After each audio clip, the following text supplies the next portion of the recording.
Welcome back viewers, ladies, gentlemen, non-binaries and anyone with ears or other sound detection organs. Hope you enjoy. We are continuing with Going Native, written by Uncle Sealing. Going Native, Chapter 80. Pomme de terre, known as potato to her friends, which was everyone, enjoyed her life. She had lots of food, plenty of pets, and most importantly she had her friend. She had Stace. Potato liked Stace because he always took care of her. He held her when she was scared of the loud bangs and flashes outside, and he took her out for walks, and he never ever let her be alone. She liked Stace. She even liked that his mouth sound was like the mouth sound that told her to not move. Stace would stay with her, and she would stay with Stace. When it was time for their adventure, Potato could hardly contain herself. She jumped and made sure everyone knew that she got to go with Stace. Everybody else would just have to wait, because Stace was hers. She got to sit on the little seat in the tiny moving room.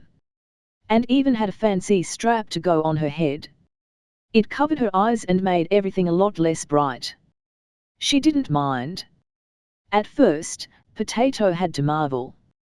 They were going so fast and she had never ever been this far from home. Then they just kept going. There was no way the world was this big. She had been happy with the sleep room, where Stace sometimes liked to wrestle, but she wasn't allowed in there when that was happening. Sometimes she would cheer Stace on so he would win, and the relaxing room and the food room and other less important rooms that led to outside. Now she was outside of outside. It really was a fun adventure. The adventure started to turn to poop on the second day. She had enjoyed the new sleep room and all its weird smells on the first night, but the next day they went to a new sleep room and Potato had to spend forever in the tiny box made of hard sticks. She tried to chew the sticks but they wouldn't break. In the end, she decided to sleep. Sleeping was like magic. Potato could close her eyes and next thing she knew Stace was back. She made sure to give him extra kisses to let him know how much she missed him. But then she had to go back in the tiny room of hard sticks for another forever. At least when Stace came back, he brought snacks. He had pieces of fancy meat and a good bone for her to chew on. Then it was time for sleeping and snuggling. Stace seemed sad again, but Potato knew what to do. She just loved him extra hard. After the new sleep room, it was time for adventure again. Potato enjoyed the wind ruffling her fur as the outside whipped by. It was nice, but she hoped they were going back home. Stace had been making sad noises at night and Potato could only help him so much. Sometimes when he made the sad noises the good-smelling man or the big lady would sleep with Stace and Potato.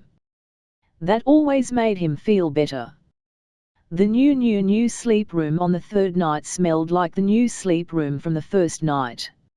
It wasn't the same, but it was close. Potato liked it. The other sleep room smelled too clean. This one smelled like feet and other dogs and spilled food. It was interesting. Then things got really bad. There was banging, and then Stace opened up the hole to the outside and there were new people. Potato loved new people. They usually gave her extra treats. Nothing bad ever happened with new people. When one of the new people started to wrestle Stace, Potato had to stop him. Stace didn't want to wrestle. Stace sounded upset. Potato would have to give the new person a piece of her mind. She came up to the new person and tried to explain to him that he needed to leave Stace alone. You shouldn't wrestle people when they don't want to wrestle. Potato was halfway across the room before she realized what the new person had done. He had hurt her. On purpose. This was an entirely new concept for Potato, and she didn't like it. There were not good people? People who hurt her and Stace? Nope. She wasn't going to have it. Potato was going to put a stop to the bad people. She came back around to see that Stace had decided to wrestle the bad man, but not fun wrestle. Stace was hurting the bad man. He was doing an okay job, but clearly Stace needed help. He wasn't even using his teeth. The bad man didn't taste very good, but Potato clamped onto the bad man's ear and started tugging. She swung her head back and forth mightily and did as much damage she could. She would protect Stace. When Stace finally stopped her, Potato saw that she had won. The bad guy wasn't hurting anybody anymore, and the other two new people had seen what Potato could do. They knew better than to hurt Stace now. After they left, Stace got really sad. He got like this sometimes. He wouldn't make any mouth noises, just sat and looked at the bad person on the floor. Potato tried to distract him, climbing on his lap and licking his face, but Stace was just too sad. He needed the good-smelling man and the big lady. When the new big ladies showed up, they weren't nice like Stace's big lady. They were mean and made lots of mouth noises at Stace. Couldn't they see how sad he was? He needed hugs, not loud noises. Potato tried to tell them so, but one of them just picked her up and put her in a small room. She couldn't see Stace anywhere. It was awful. After a forever, one of the wrong big ladies showed up again and picked Potato back up. This wasn't a bad thing, necessarily. Maybe she was bringing Potato back to Stace. Potato would play along for now. The outside was very wet, which made Potato cold, but there was the good big lady and the other big lady that liked Stace and even the Snuggle Boy. Potato really liked the Snuggle Boy. He always held her extra close and gave her the most pets when he would visit. That other big lady that was holding Potato was definitely one of the new bad people. She threw Potato like a ball and hurt the Snuggle Boy. Potato wanted to turn and give the bad lady a piece of her mind, but Snuggle Boy was very sad and the good big ladies were upset. Potato followed them up the ramp and into another new room. Stace was still missing, but Potato could at least help here. Home was extra sad. People kept making Stace's mouth sound, but he wouldn't come. Potato always made sure to come when people made her mouth sounds. Something bad must have happened to Stace. Potato tried to give extra hugs and kisses to everyone, especially the good-smelling man and Snuggle Boy, but really the hugs were for her too. Potato missed Stace and it seemed like he was going to be gone forever. When Potato heard Stace's voice after a forever wait, she threw herself from the good-smelling man's lap so hard he made a little OOF noise. Potato didn't care, her Stace was back. He looked sad and smelled sick, but that was okay. He was back and Potato could take care of him. She knew exactly what to do. All the people put Stace back in his bed, which was perfect. Potato began her work very carefully. She found her little stuffed bear, who was a good friend and always was willing to listen when Potato needed a friendly ear, and dragged it up the little steps and onto the bed. She placed it down next to Stace and pushed it tight against his shoulder before going back down and continuing her work. There was a colorful knotted rope that Potato liked to chew on. She put that one right next to Stace's face, so he could just turn and chew on it if he wanted to. When she brought up a bone, she decided to put it by his paws. He could move it if he wanted. Potato kept working until all the toys were on or around Stace. When he woke up, he was going to be the happiest ever. She climbed up onto his pillow and curled against the top of Stace's head. If there were any more bad people, she would see them coming. After a quick kiss on his forehead, Pomme de Terre closed her eyes and drifted off to sleep. I honestly don't know why you're so scared of that guy. Keller ruffled Gemsi's hair while she spoke. He irritably shook his head, then ran his fingers through his hair until it was some semblance of styled again. Of course, the moment he had it somewhat acceptable, Keller just ruffled it again. I'm not scared of him, Gemsi huffed. He's just intense. When Gemsi had explained the situation on Nyx, he was certain that Eustace Grant was going to dive across the conference table and throttle him. There was so much anger and pain there. It was only after having spoken to the man that Jemsai realized that the rage wasn't directed at him. Still, there was something. It was like Dr. Painter, nobody realized the danger in the tiny adorably physicist with the bleached puffball of hair and the big ideas. Sammy was terrifyingly smart, but Stace was something else. Jemsai just wasn't sure what. Intense enough that you wanted me to come along. Jemsai had just enough time to get his hair fixed before they left the hotel and the wind undid all his work again. Keller just grinned. At least the rain had stopped, and he could use his mountain of a wife as a windbreak. I just don't like surprises. Having a research project for Sammy is good, having a project that could start a war if it gets out is less good. Throwing another human into the mix just makes things more precarious. The drive from the hotel to the observatory was short and quiet. It only took a few minutes for Jemsai and Keller to arrive. He wrapped his coat tighter around himself and hustled his way to the front door. The security pad beeped at his handprint and soon they were inside. There still wasn't a proper conference room in the observatory building, so once again Jemsai found himself at the little dining table next to the kitchen.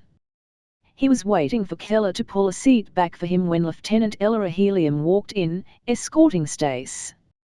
The Marine grinned at Keller and soon the two were leaving together, arm in arm, and Jemsai was alone in the room with the strange human. Wait, don't. We've got a date. See you later. Keller waved absent-mindedly as she lumbered off deeper into the building. Jemsai gulped, then looked over to where Stace had been. He was gone, and panic surged through Jemsai before his attention was caught by the clank of glass on glass. The refrigerator was open and Stace was there, leaning into it.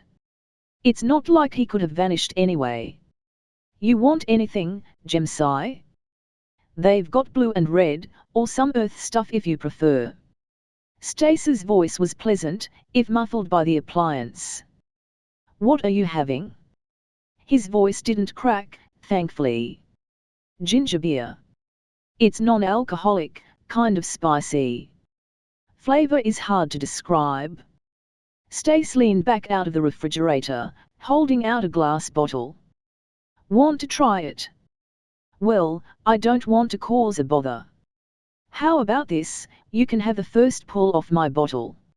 If you like it, it's yours. If not, I'll finish it off. I'm so loaded with antibiotics and antivirals right now your germs wouldn't stand a chance. Jemsai tried to hold in a snicker. Scary or not, Stace could be girly to the point of comedy. The bottle slapped into Jemsai's hand and Stace popped the cap with a quick flourish. The sound of carbonation filled the room and Stace obligingly looked away while Jemsai took his first tentative sip. It was good. There was a sweetness there, the tickle of the bubbles, and a sort of. Jemsai coughed and swung his arm out instinctively, trying to throw the bottle. Stace grabbed it out of his hand. He had been poisoned. It burned his throat and he could feel his eyes watering with the acrid sting. He took a deep breath, ready to shout for Keller to save him, when the sensation just sort of vanished. The burn was gone and all that was left was a somewhat pleasant aftertaste. Stace grinned at him. You want something else? Jemsai considered. Now that the burning sensation was gone, he almost felt a sort of yearning for it. He motioned for the bottle and Stace returned it, then grabbed one of his own. When the human took a sip, he didn't flinch. After a moment, his smile faded. I apologize. I should have warned you a little better. It's all well. His second sip went far better.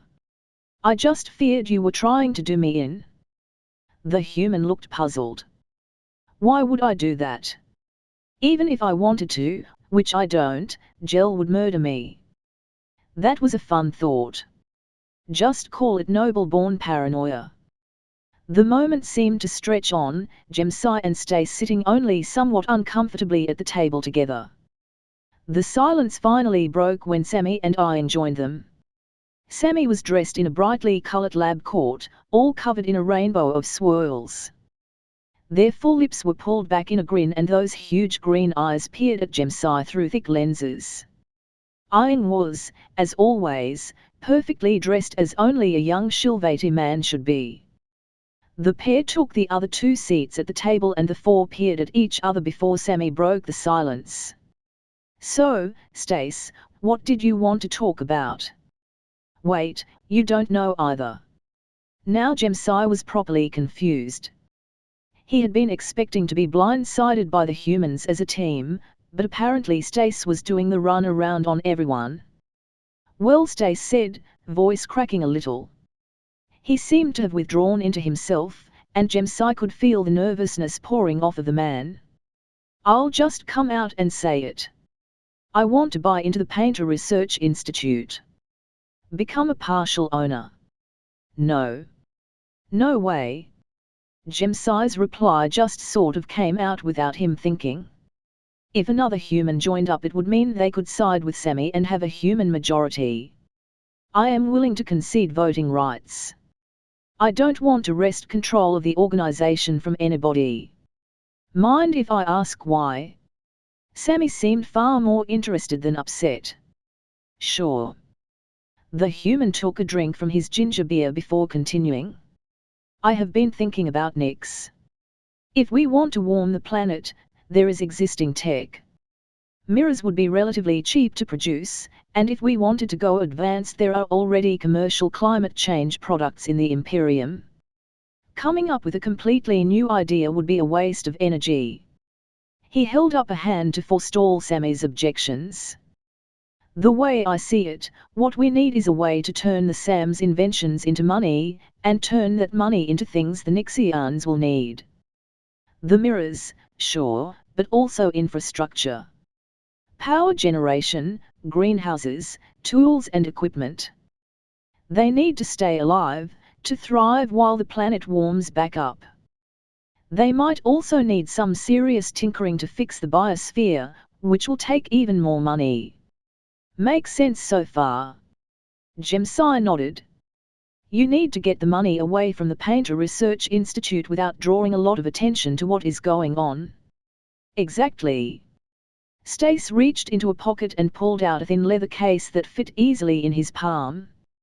From it he drew 3 paper cards and slid them across the table. Centered in the card was a logo, an outline of a mountain with some sort of odd horn or antler shape superimposed on it. The card read, "Lone Caribou Survival Company. We keep you alive. Eustace Grant, owner." Flipping the card over revealed contact info, including a PO box in Durango. "My plan is to purchase an interest in the PRI and take my cut of the profits to fund a separate company. Lone Caribou Survival Company is dedicated to coming up with ways of letting sapiens survive anywhere. Research and design of habitats, terraforming, genetic modification of the native environment, the whole thing. And Nyx will be your first customer." Sammy grinned across the table and Jemsai could feel a smile creeping onto his own face as well. It was elegant and the company fit his perception of Stace so well. A guy who perfected living in an inhospitable wasteland and now wanted to make sure everyone could do the same. "I really like the idea," Aang chimed in. "It puts a buffer between the Painter Research Institute and Nyx, while at the same time ensuring that what we do here directly helps, regardless of the scope of our actual research." "I suppose I'm on board as well," Jemsai added after a thought. "As long as you don't have voting control over the company. The whole reason I created this venture was to keep an eye on Sammy and I can't let you two force me out." The elfin features of the tiny physicist turned down into a frown. "I thought you wanted to own a theme park. I think, as you humans say, that ship has sailed. Funding something like this is going to mean full-time research and development." Now it was Jemsai's turn to frown. "Stace, how do you intend to pay for a stake in the company? It's going to cost a lot of money if we do it fairly, and a lot of our business partners and investors are going to be upset about it. They keep wanting to buy equity and we've said no." Stace broke into a nervous grin as he pulled out a sheaf of papers from his coat, unfolded them, and slid a copy over to each of his companions. It was a contract offering to purchase a third of the company, essentially splitting it into 3 equal co-owners. There was a provision for Stace not having decision-making powers, as well as ensuring that if he sold his portion it would continue to be non-voting. In return for ownership, he would be providing the facility with additional operating capital. Jemsai stared at the man, who just smiled back.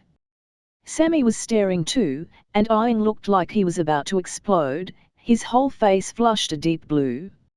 Stace. The young man was trembling slightly, his voice wavering. Yeah. How did you get 23 million credits? Rich husband and 10 years of sound investments. I gave most to the Daniel Starling Trust, but Milton and his wife thought I might come back someday, so they did some investing with the remainder. I sold all of my stocks and properties to come up with this.